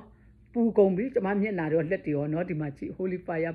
မီးဆင်းလာတော့တာအဲ့ဒါနဲ့နော်ကျမလည်းအရန်ပြောတယ် Holy Fire ဗတ်တိုက်လုပ်ပြီးတယ်အခုလေဖခင်သခင်ရဲ့ဝိညာဉ်မျက်စိပွင့်ဖို့ဝိညာဉ်နားပွင့်ဖို့ဆိုတာဒီ Holy Fire ဗတ်တိုက်ကဖွင့်ပြီးမှရတာဒီ Holy Fire အဲ့ဒီကျမ်းစာတွေလည်းတင်လို့သိဖို့လိုတယ်အဲ့ဒီ Holy Fire ဗတ်တက်ကနေဟိုတန်ရှင်တော်ဝိညာဉ်တော်မြည်ဖျားလုတ်ပေးတဲ့အရာတွေနော်ဟေရှာယခန်းကြီး6အငယ်8ကနေ30အစအဆုံးမှာဖျားကပြောထားတယ်နော်အယေပြားလီချင်းတရားလုတ်ပေးသွားတာအဲ့ဒီ Holy Fire ကနေအယေပြားလီချင်းတရားကိုလုတ်ပေးသွားတာဖြစ်တယ်အခုကြုံကျမမျက်နှာမှာရဲနေပြီလာနေပြီ Hallelujah ဟန်ရှာဒလာကပပလိုက်ရှာဒလာပပရှိတယ်အိုးဖျားကျေးဇူးတင်နေဖျားသခင်နှစ်သက်တဲ့နေရာမှာမီးစင်းတယ်တဲ့အခုကျမအပေါ်မှာဖျားရဲ့မီးတွေကဆင်းလာတာနော်မီးတွေကဆင်းလာတာ Hallelujah ဟိုရှိတူပူချစ်နေတာပဲပူချစ်နေဖျားသခင်အခုဖျားသခင်ကအဲ့ဒီမီးကဝိညာဉ်မျက်စိကိုအယေပြားလိပေးတာဖြစ်တယ်နော်ဝိညာဉ်နားတွေကိုအယေပြားလိပေးတာဖြစ်တယ်အဲ့ဒီဖျားသခင်ကလေကျမစီမှာလာပြီးတော့ကျမဆုတောင်းတဲ့အခါမှာဘာပြောလဲ2019မှာဘာပြောလဲဆိုရင်နော်2019ကျမ2014မှာ Holy Fire ဗတ်တိုက်ပြီးဘဒူးမှဗတ်တိုက်မရခင်မှာကျမကတောင်းထားလို့ရပြီးပြီနော် 201917လပိုင်း29ရက်နာနဲ့ပြဒိတ်တော်မှာဖရားစကားပြောတာနော်ဘယ်လိုစကားပြောတယ်မလဲကျမစုတောင်းနေအဲ့မှာဖရားပြဒိတ်တော်နဲ့ပြောတာလူတွေကတဲ့တိလည်းမတိချင်ကြဘူးငါကိုလည်းမမေးကြဘူးတဲ့ဒါကြောင့်မို့ငါလည်းသူတို့ဘာမှမပြောဘူးတဲ့တန်ရှင်းသောဝိညာဉ်တော်မီ Holy Fire ကတဲ့အကုန်လုံးအရေးပြားလေးဖြတ်ပေးတာမီးကလေးဖြတ်ပေးတာတန်ရှင်းသောဝိညာဉ်တော်ရေကစေးကြောပေးတာတန့်စင်ပေးတာမီးကပဲခန္ဓာအညစ်အကြေးစိတ်ဝိညာဉ်အညစ်အကြေးကိုမီးရှို့ပြချလောင်ကျွမ်းပေးတာစားမီးခတ်တာနော်စားမီးခတ်ခြင်းအဲ့ဒါနောက်မှသဘောပေါက်တာနော်စားမီးခတ်ခြင်းခံရတာတဲ့အဲ့ဒီစားမီးခတ်ခြင်းကလည်းဖခင်ကနော်ပြောပြထားလို့တည်တာဖြစ်တယ်ဖခင်ကနော်2019 17လပိုင်း29ရက်နေ့မှာငါသမီးတဲ့လူတွေကလေပင်ခိုင်ပါတယ်တဲ့တန်ရှင်းတော်ဝိညာဉ်တော်မီးနဲ့နှလုံးအရေးပြားနားအရေးပြားမျက်လုံးအရေးပြားလီးဖြတ်တော့သူတို့မသိဘူးသူတို့ကငါ့ကိုလည်းမမေးဘူးငါလည်းမပြောဘူးတဲ့ဆိုတော့ငါ့ကိုပြောပြတော့နော်ကျမကိုပြောပြတော့ကျမပြောမှချစ်ချင်းအော်ဟုတ်မှာကိုလည်းအဲ့တော့ကမသိဘူးအဲ့နောက်ပိုင်းမှာတဖြည်းဖြည်းသိတာဆိုအခုတန်ရှင်းတော်ဝိညာဉ်တော် Holy Fire ဘတ်တိုက်ကအဲ့ဒီအလုပ်ကိုလုပ်ပေးတယ်အဲ့ဒီလုပ်ပေးတာနဲ့အဲ့ဒီတယောက်ကိုဖခင်ကချစ်ချင်းအိမ်မက်ပြာဒိတ်တော်တွေပေးတယ်သူအားဖြင့်တို့သမီးအယောက်90လောက်ရတယ်သူအားဖြင့်မြန်မာပြည်ဝီချက်လိုင်းကနေတို့သမီးအယောက်90ကျော်တယ်အဲ့ဒီလူတွေကိုသူတို့ဘာမှတိတ်နားမလဲဘူးဒါပေမဲ့လူကနားလဲဖို့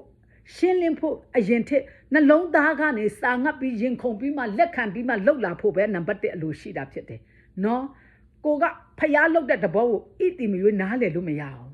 ကျမကိုလှုပ်ခိုင်းတာတောင်မှကျမတောင်ပထမမှာ 100% နားလဲတာမဟုတ်မင်္ဂလာဆောင်ရင်းနဲ့တဆင့်ချင်းဖွင့်ပေးပြီးမှအယောက်200ကျော်300နီးပါးမှအကုန်လုံးပေါက်ပွင့်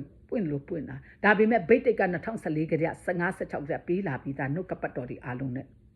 မင်္ဂလာဆောင်ပွဲခံချိန်ရှိပြီငါသမီးနော်ဗျာဒိတ်ကျမ်းအခန်းကြီး19ဗျာဒိတ်ကျမ်းအခန်းကြီး27မှာကျမပြောသွားတာမင်္ဂလာဆောင်ပွဲခံချိန်ရှိပြီငါသမီးနော်ပြီးရင်အမျိုးသားနဲ့လဲငါကအစင်သင့်ဖြစ်ပြီးတို့သားကဘဒူးမှတို့သမီးဝတ်ဆောင်ဝတ်ပြီးမှငါနဲ့မင်္ဂလာဆောင်ချင်တယ်လို့တယောက်မှမရှိသေးဘူးလို့2019မှာဘုရားသခင်ကပြောပြီးပြီကျမတို့ကိုနောက်တော့ကျမတို့လင်မယားနှစ်ယောက်ကိုပဲအရင်မင်္ဂလာဆောင်ပြီးမှဒီလိုမျိုးနော်အခု Holy Fire ဘတ်တိုက်တဲ့လူကိုဘုရားကနံပါတ်1ဘာလို့ပေးလဲပြောမယ်နော်နံပါတ်1 Holy Fire ဘတ်တိုက်တဲ့ line ပေါ်မှာတကောင်းဒီအိမ်မှာတကောင်းလာခွင့်ရှိတဲ့လူလာခွင့်လို့ရတယ်နော်ဖရားအခွင့်ပေးတဲ့လူဒီအိမ်မှာလာလို့ရတယ်အခွင့်ဝေးတဲ့လူကြတော့ line ပေါ်ကနေစောင်းတယ် Holy Fire အရင်ဘတ်တိုက်တယ် Holy Fire ဘတ်တိုက်ပြီးမှတိုးတငယ်မင်္ဂလာဆောင်ပွဲကိုဝင်ခွင့်ပေးတယ်နော် Holy Fire ဘတ်တိုက်တဲ့အခါမှာဖရားသခင်နံပါတ်1လုပ်ပေးတာသူက Holy Fire ဘတ်တိုက်တော့မယ်ဟဲ့အချိန်စီပြီးမှလုတ်ပေးတဲ့ခါမှာကျမတို့ဒီမှာကျမတို့မိသားစုဆူတောင်းတဲ့ခါမှာဘုရားသခင်ရစ်ချင်းထားတဲ့ Holy Fire ပတ်တိုက်မဲ့မိသားစုဖြစ်စေတဦးချင်းဖြစ်ပါစေ2ယောက်ဖြစ်စေ3ယောက်ဖြစ်စေဘုရားကဘလို့လုတ်ပေးလဲဆိုရင်နံပါတ်1 Holy Fire ပတ်တိုက်တဲ့အချိန်မှာအဲ့ဒီလူတွေအားလုံးဟာဘဒူးမစိုးနော်ဘဒူးမစိုးလူတိုင်း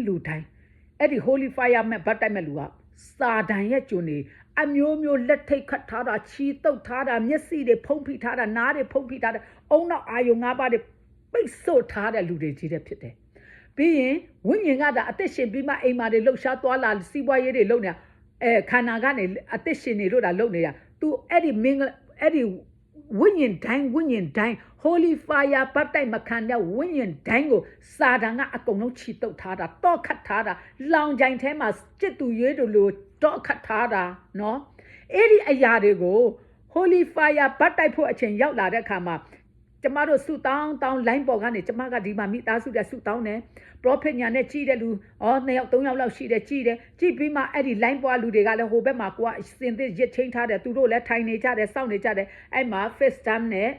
ဆုတောင်းတဲ့ခါမှာဖခင်သခင်ကကဲလာပြီဖခင်သခင်က Holy Fire ပတ်တိုက်ဖို့ဆိုပြီးသခင်ယေရှုကိုယ်တိုင်နော်ကောင်းကင်အသေးအထွေရစမ်းရည်တွင်မှာသူတို့ရဲ့ဝိညာဉ်ကိုခေါ်သွားမဲ့အချိန်မှာဒီလိုခေါ်သွားလို့မရဘူးစာတန်စီမှာ heyသူတို့ဒီ3ယောက်ကငါရဲ့လူဖြစ်ပြီ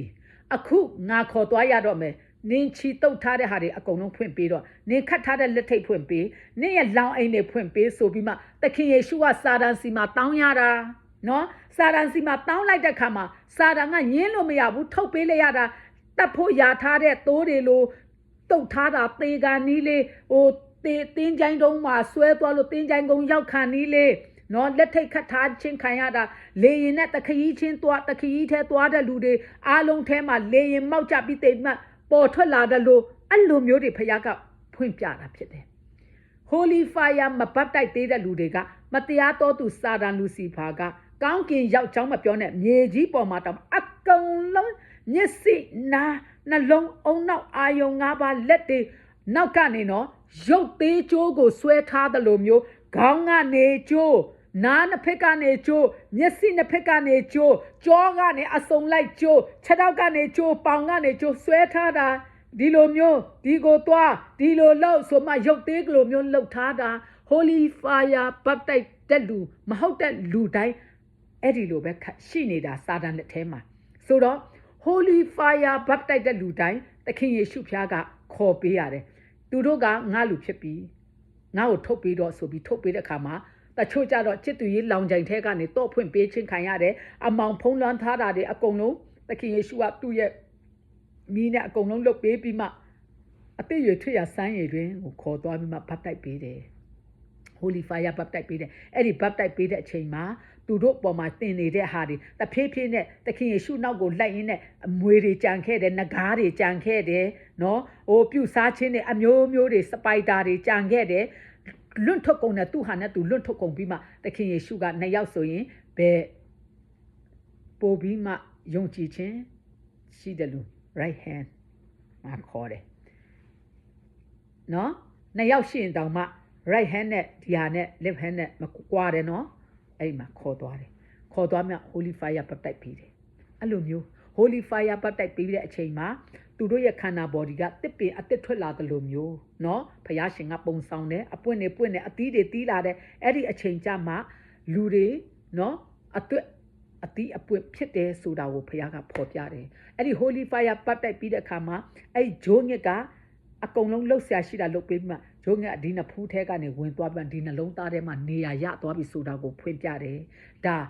တန်ရှင်းသောဝိညာဉ်တော်ဖျား Holy Fire ပတ်တိုက်တဲ့ချိန်မှာကျမကဘာနှုတ်ကပတ်တော်ကိုပြောရလဲဆိုဆုတောင်းနေဖယားကိုခေါ်ဖိတ်တဲ့မိသားစုတွေဖယားကိုတော့ Holy Fire ပတ်တိုက်ဖို့ online ပေါ်ကနေပတ်တိုက်ဖို့ရတဲ့ Facebook ပေါ်ကနေ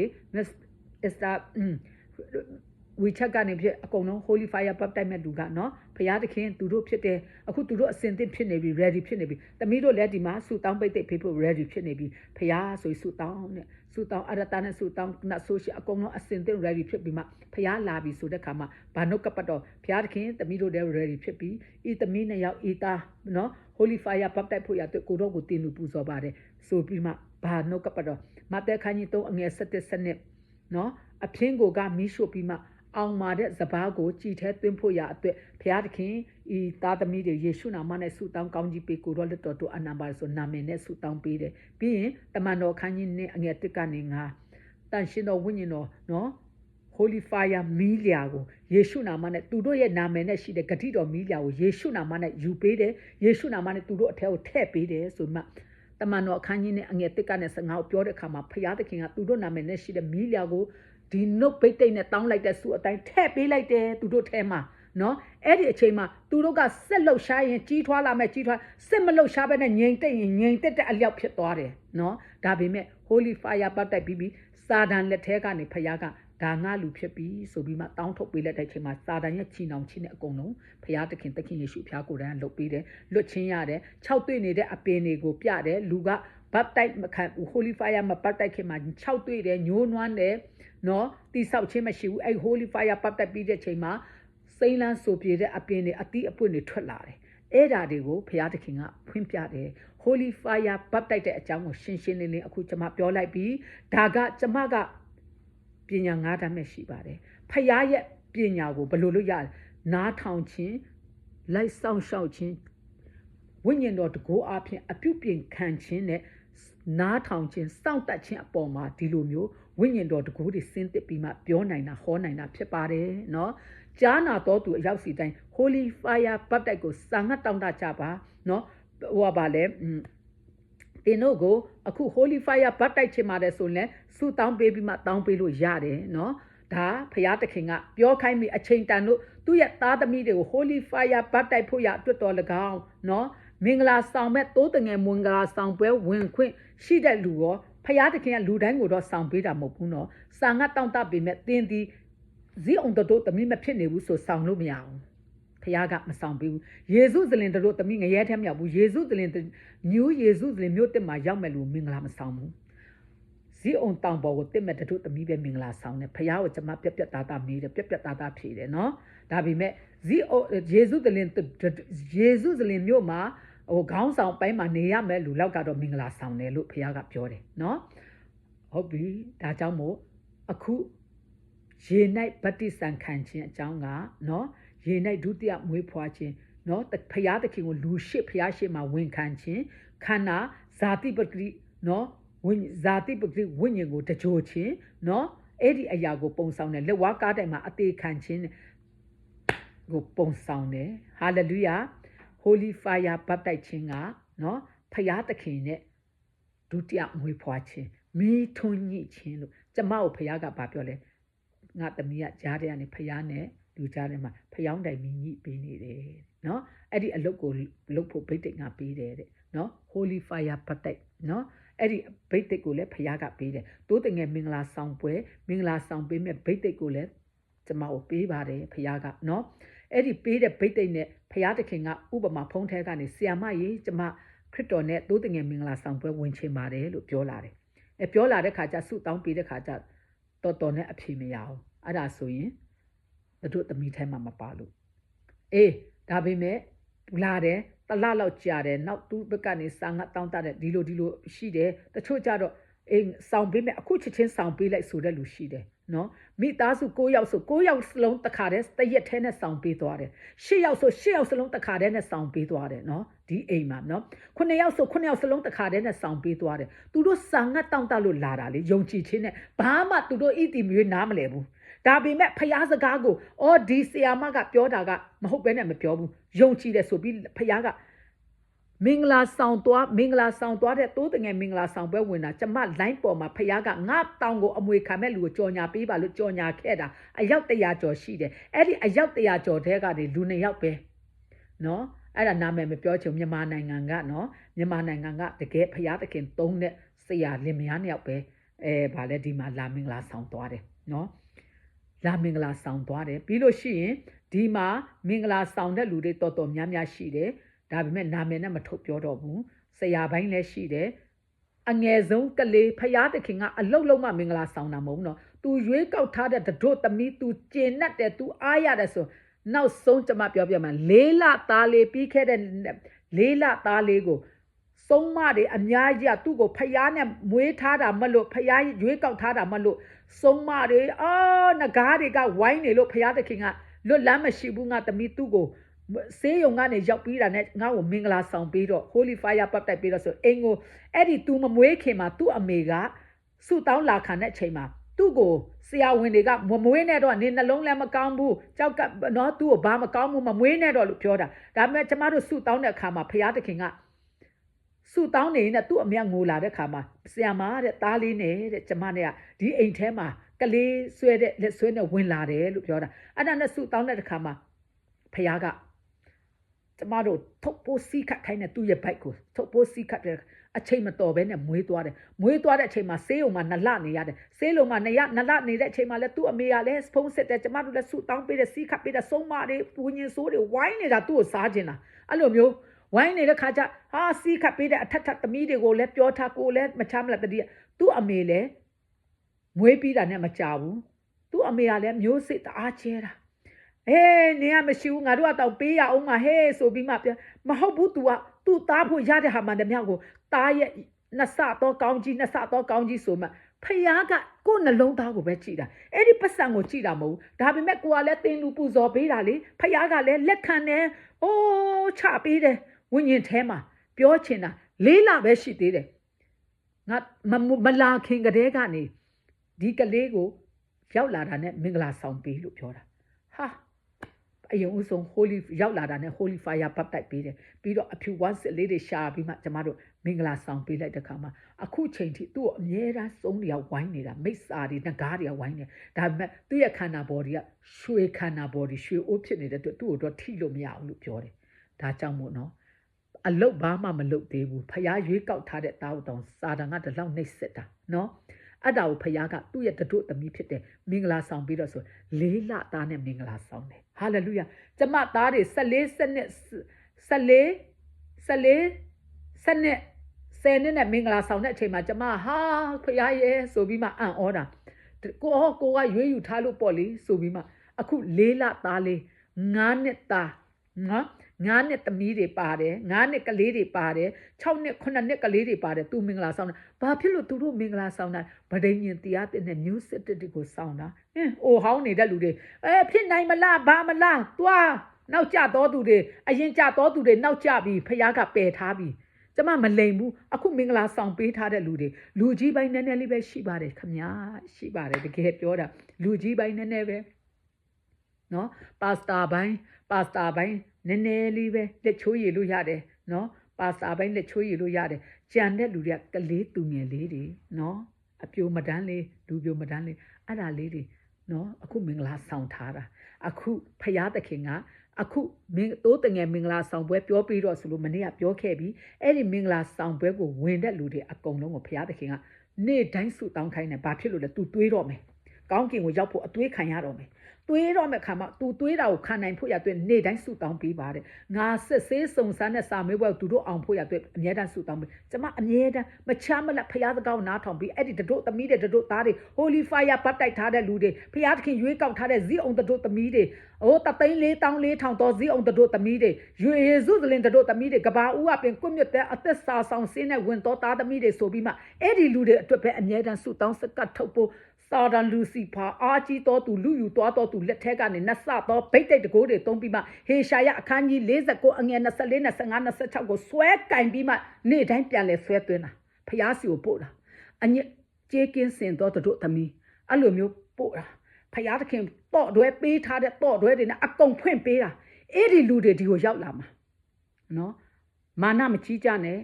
အိုးငါတို့မတိသေးဘူးနားမလဲသေးဘူးမရှိတဲ့ဖယားကိုမေးပြီးမှမြန်ဆုတောင်းမင်္ဂလာဆောင်ခြင်းတဲ့လူတွေ Holy Fire ပတ်တိုက်ခြင်းတဲ့လူတွေဖယားသခင်ကအခွင့်အလမ်းဖွင့်ပေးနေတဲ့ချိန်မှာအဲ့ဒီ chance ကိုသုံးသပ်ဖို့ရတဲ့တင်တို့အားလုံးကြားနာတော်သူအားလုံးဖယားရှင်ကောင်းကြီးပေးပါစေအခုကျမကိုဒီနေ့ပြောခိုင်းတဲ့နော် Holy Fire ပတ်တိုက်တဲ့အကြောင်းရေနဲ့ baptism ခံတဲ့အကြောင်းပြောသွားပြီနော်အဲ့ဒီ Holy Fire ပတ်တိုက်ပြီးမှဘလိုမျိုးဖြစ်တယ်လဲဆိုတဲ့ဟာကိုကျမပြောသွားမယ်အဲ့ဒီ Holy Fire ပတ်တိုက်ဟာကဖယားသခင်ကအယတာရှိတဲ့ဝိညာဉ်ဖြစ်ဖို့ရတဲ့ကျမတို့လုပ်ပေးမှာဖြစ်တယ်နော်ရှင်မာကုအခန်းကြီးကိုအငယ်49နဲ့50မှာဘာပြောထားလဲဆိုဇစ်ကောင်ရှိသမျှတို့၌တဲ့စားခတ်တကဲ့သို့ခတ်သိမ်းသောသူတို့သည်မိစားခတ်ခြင်းကိုခံရကြမည်တဲ့ပြောချင်တာခတ်သိမ်းတော်သူတို့သူရွေးကောက်ရွေးနှုတ်ထားတော်သူတွေထက်မြက်တဲ့ဝိညာဉ်တန်ရှင်းတဲ့ဝိညာဉ်ဖြစ်ဖို့ရတဲ့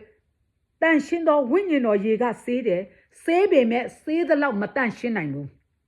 ယေရှုရဲ့အသွေးတော်ကဆေးတယ်ဆေးပေမဲ့ဖယားသခင်ရဲ့ဂတိတော်မီးလိုတယ်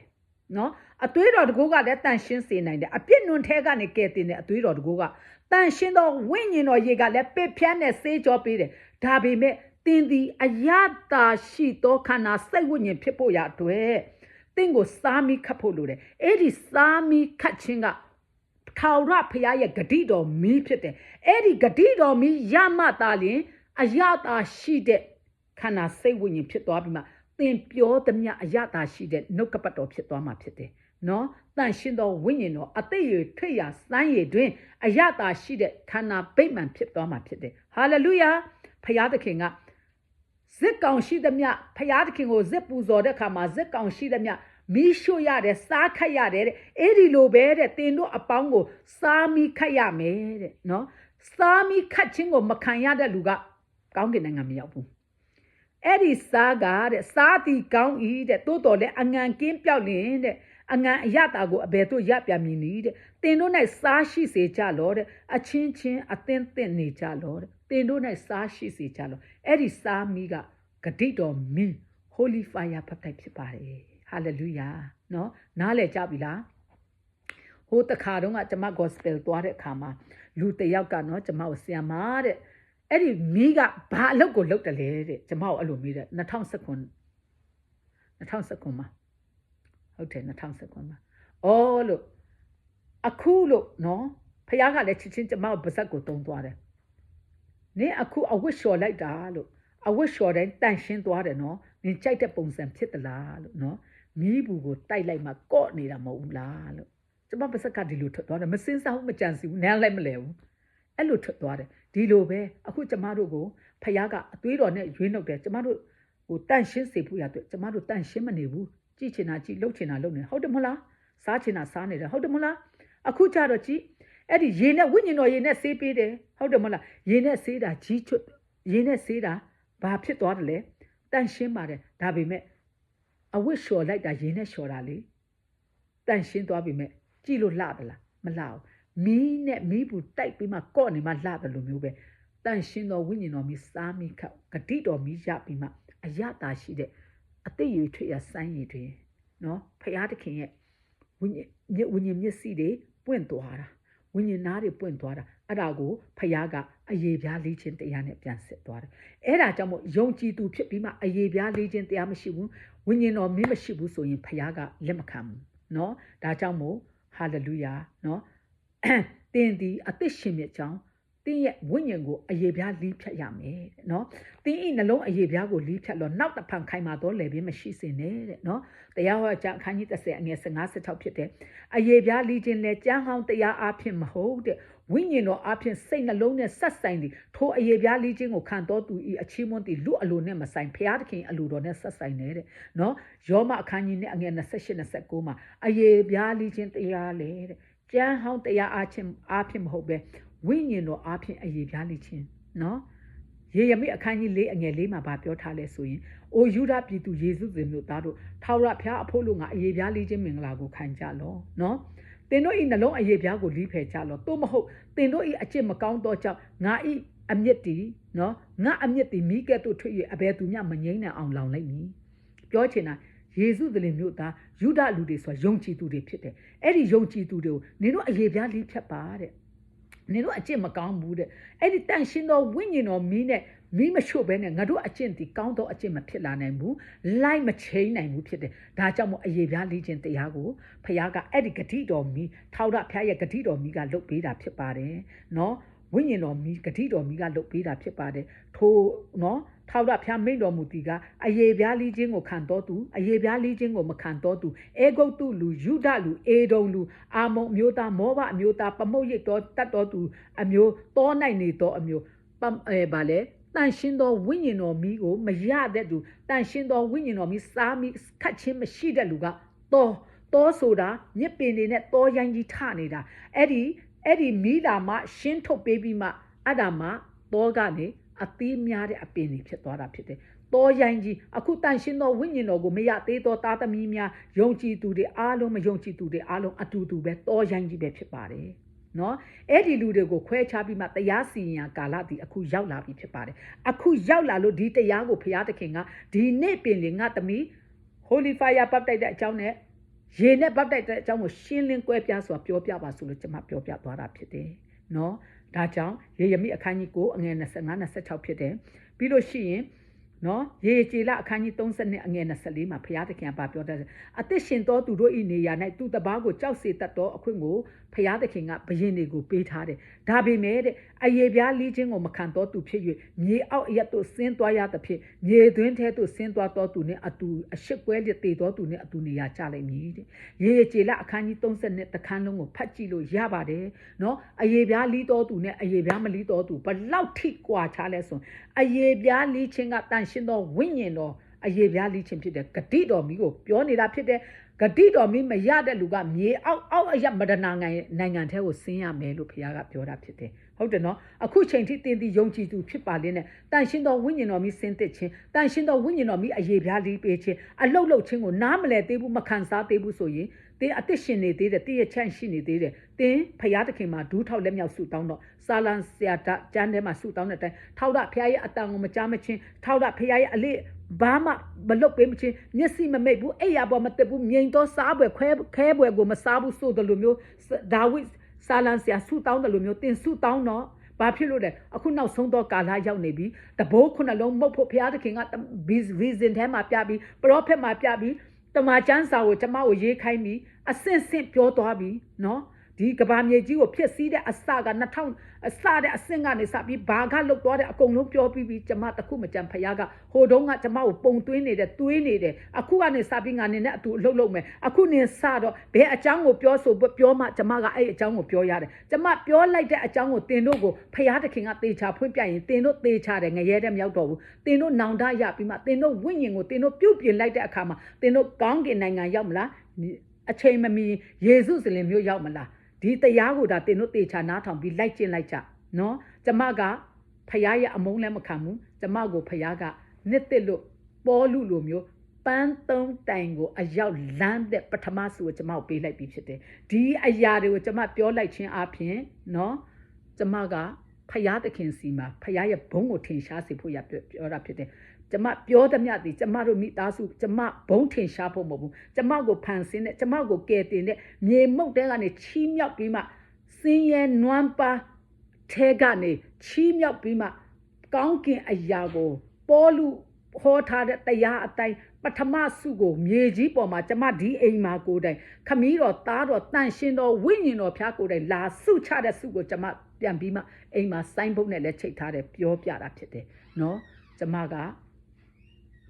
ဖះကအခုပြောခိုင်းတဲ့တရားတွေကိုပြန်ပြောလိုက်ရတဲ့အချိန်မှာကျမလွတ်ချင်းရတယ်ကျမအယံဝမ်းမြောက်တယ်သင်တို့ကြားနာတဲ့လူတွေ Holy Fire ဘတ်တိုက်ဖို့ရအတွက်သင်တို့လိုချင်ရင်အမြန်ဆုံးစစ်တွေပါနော်မင်္ဂလာဆောင်ချင်ရင်လည်းစစ်တွေပါဒါပေမဲ့ကျမကဖះကိုပြန်မေးရမှာဖြစ်တယ်ဖះကိုမေးပြီးတဲ့အခါဖះကလှုပ်ပေးမယ်ဆိုတဲ့အခါသင်တို့ရဲ့နှလုံးသားရဲ့ဟိုပါလဲစုံစမ်းဖို့ရတော့မလာနဲ့ဖះကအကုန်သိပြီးသားတင်တို့ပယ်ချပလိုက်မယ်နော်စုံစမ်းမယ်ငါဒီတယောက်ကိုတော့ငါစုံစမ်းမယ်မလာလိုက်နဲ့ဖះကပယ်ချသွားမယ်နော်ဒီစုံစမ်းဖို့လူရောက်လာပြီဆိုဖះကနဂါနော်မွေအကုန်ဖော်ပြလိုက်တာနဲ့ကျမကအကုန်အဆက်တွေမလုပ်တော့ဘူးနော်စုံစမ်းဖို့လူရောက်လာတယ်ဖုံးလန်းချောင်းထဲကနေလဲအကုန်လုံးကျမကမလုပ်ဘူးအခုဖះတခင်ကကျမကိုပြက်ပြက်သားသားလူမျက်နှာမထောက်ဘဲနဲ့ပြောစရာရှိတာပြောခိုင်းတယ်ကျမပြောစရာရှိတာတိတ်မကြံတော့ဘူးအရေးကြီးတဲ့ point တွေပြောပြီးလို့ရှိရင်ကျမကိုဖះကရက်ခိုင်းတော့မှဖြစ်တယ်ကျမအခုကျမပြောစရာရှိတာကိုတစ်ချိန်တည်းနဲ့ပြောပြီးကျမအကုန်လုံးမြန်ပြောတာနဲ့ကျမအခုပြီးတော့မယ်နော်အခုဖះတခင်ရဲ့နော်ဂတိတော်မီးဟာလူတိုင်းကောင်းကင်နိုင်ငံကိုရောက်မဲ့လူတိုင်းမှာလိုတယ်လို့ပြောတာနော်အခုနပထမတစ်ချိန်ဆင်းလာပြီးအခုဒုတိယအချိန်ဖះရဲ့မီးဟာအရှိန်တကုံနဲ့ဆင်းလာပြီးကျမချမ်းနေတဲ့ဟာဒီမှာတအားအေးနေတာနော်အေးနေတဲ့ဟာချမ်းနေတဲ့ဟာအပူဆက်ဖွင့်ထားတဲ့ဟာကိုပိတ်ပြီးမှဒီမှာအကုန်လုံးရဲတောက်နေတာဖះကနော်ဟာလေလုယာဖះရှင်ယေရှုတော်ကိုချီးမွမ်းပါတယ်ယေရှုတင်ပါတယ်ဖះဒီထဲမှာနားထောင်တဲ့သားသမီးတွေတယောက်မကျန်ရှင်းလင်းတော်ဗျာဒိတ်တော်ရှင်းလင်းတော်ဖွင့်ပြချက်ဝိညာဉ်မျက်စိတွေဝိညာဉ်နားတွေနားလည်နိုင်တဲ့နှလုံးတွေဖះသခင်ကိုယ်တိုင်ဖွင့်ပြပေးပါစေဟာလေလုယာနော်ဒီနေ့ပြောသွားတဲ့အရေးပြားလိခြင်းတရားနော်ဖះသခင်ကပြောနေတယ်အခုဆိုရင်ဟေရှာယအခန်းကြီး50နဲ့အငယ်1မှာအိုဇိအုံမြို့နိုး၍ခွန်အားယူလောအိုယေစုလင်မြို့တီးဟူသောတန်ရှင်းသောမြို့သင်ဤတင့်တယ်သောအဝတ်တစားတို့ကိုဝတ်ဆင်လောအကြောင်းမူကားနောက်တဖန်အယေပြားလီးခြင်းကိုမခံတော်သူနှင့်ညင်ညူးတော်သူတို့သည်တင့်အထဲသို့မဝင်ရအခုလူတွေရောကောဖြစ်နေတယ်နော်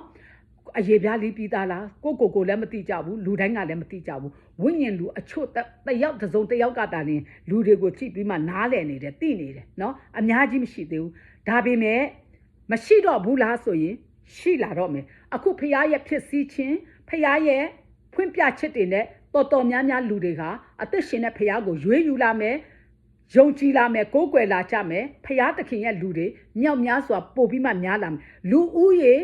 ရော့ကျသွားမယ်ယုံကြည်သူတွေတိုးပွားလာမယ်နော်မြေကြီးပေါ်မှာဖះသခင်ကိုသိတဲ့လူတွေများပြားလာမယ်ယုံကြည်တဲ့လူတိုးပွားလာမယ်အကုန်လုံးဖះကဖွင့်ပြပြီးဖြစ်တယ်ဟာလေလုယာဒါကြောင့်မို့ဖះသခင်ကလူတွေကငါ့ကိုလည်းမမေးဘူးသူတို့လည်းမသိချင်ကြဘူးအယေပြားလီခြင်းတရားနော်ခိုင်မာသောနှလုံးတွေရှိကြတယ်အယေပြားလီခြင်းတရားမရှိကြဘူးဒါကြောင့်ငါလည်းမဖွင့်ပြဘူးလို့ပြောတယ်အခုတော့ဘုရားသခင်ကထပ်ပြီးဖွင့်ပြခိုင်းလိုက်ပြီနားထောင်ကြားနာတဲ့သူတွေတိုင်းဖွင့်ပြပါစေနော်ဘုရားသခင်ကအခုဒီအယေပြားလီခြင်းတရားကိုလှုပ်ပေးတဲ့ဂ တိတော်မီးကိုကျမအတူရင်းလိုရင်းပြောပြသွားမယ်နော်တမန်တော်အခန်းကြီးနဲ့အငယ်30နဲ့33ယေရှုဖျားကိုဖျားသခင်ထမြောက်စေတော်မူသည်ကိုငါတို့ရှိသမျှ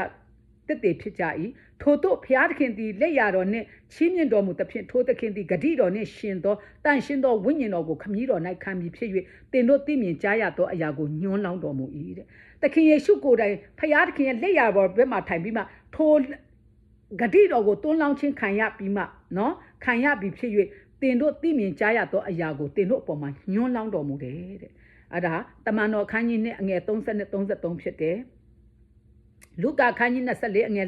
49ငါခမည်းတော်တီဂတိတော်ရှိသည့်အတိုင်းတင်တို့၌ငါပြုအောင်မည်တို့ဖြစ်၍တင်တို့သည်ကောင်းကင်ကတကိုးကိုမခံမီတိုင်အောင်ယေရှုသခင်မျိုး၌နေကြအောင်တော်ဟုမိန့်တော်မူ၏အထက်ထက်ခါခါကျွန်မပြောခဲ့ပြီးပြီဒါပေမဲ့အခုတဖန်ဏိဂုံးချုပ်အနေနဲ့ပြောသွားတာဖြစ်တယ်ပြီးတော့တမန်တော်အခန်းကြီး1အငယ်လေးတမန်တော်တို့ကိုစုဝေးစေပြီးလျင်ယေရှုသခင်မျိုးမှမထွက်မသွားပဲခမည်းတော်ဤဂတိတော်ကိုငတ်မြစ်အကြောင်းငန့်လက်နေမိအကြောင်းမာထားတော်မူထိုဂတိတော်ကိုငါဟောပြောသဖြင့်တင်တို့သည်ကြားသိရပြီတဲ့တမန်တော်အခန်းကြီး1အငယ်9ဂတိတော်အချစ်ဟုမူကားယောဟန်သည်ယေနှင့်ဗတ္တိဇံကိုပေး၏တင်တို့သည်မကြာမမြင့်မီတန်ရှင်းသောဝိညာဉ်တော်နှင့်ဗတ္တိဇံကိုခံရကြမည်ဟုမိန့်တော်မူ၏ဖယားသခင်အကျဉ်းချင်းမာထားတဲ့ဂတိတော်မီဟာတန်ရှင်းသောဝိညာဉ်တော်မီဖြစ်တယ်အဲ့ဒီဂတိတော်ဟာ